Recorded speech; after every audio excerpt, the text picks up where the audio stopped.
Hello crafty friends, it's day 14 of the advent calendar and this is a big package, so I'm really excited to get in and open it up because I believe this is another 12 by 12 patterned paper collection. So as soon as I finish wrestling with this sticky tape, we'll get into having a look at what's in store for us. So it is a beautiful collection called Indigo and Violet, and I'm just going to take it out of its wrapping, and you can already see some of the beautiful colours and imagery in the kit from that back page of tags.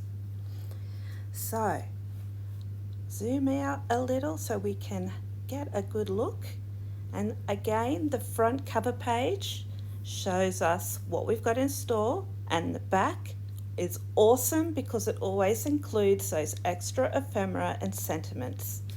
And here is page number 1. As you can see, it's got beautiful border down the sides, and the back has a chicken wire fence design on it.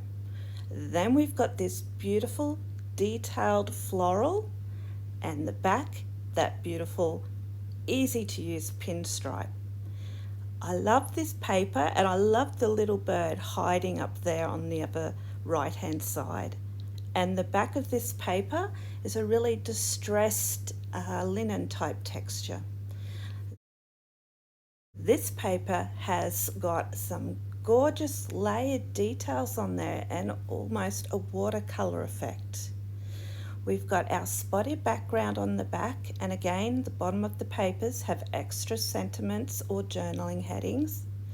This gorgeous sheet is full of cut aparts or images we can fussy cut around, and the back has this gorgeous geometric design on it. Love it so far. Everything's beautiful. My favourite colours, the indigo and the purple and the greens together. And here is our sheet of tags. Lots of options there.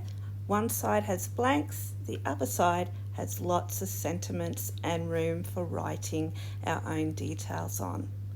So let me grab all the papers and I'll lay them out in a collection, and you can see there the flowers I made for collection 1 go lovely with the colours in this kit as well. The papers and the colours in this collection are simply stunning, just as the collection in our first day of unboxing was stunning as well. But this just happens to have my favourite colour, which is purple. So this one really speaks to my heart, and the imagery is gorgeous as well. And I think that you could find a way to use these papers, male and female. So there it is. Thanks for joining me. Hope to see you again tomorrow for our next unboxing. Until then, bye bye for now.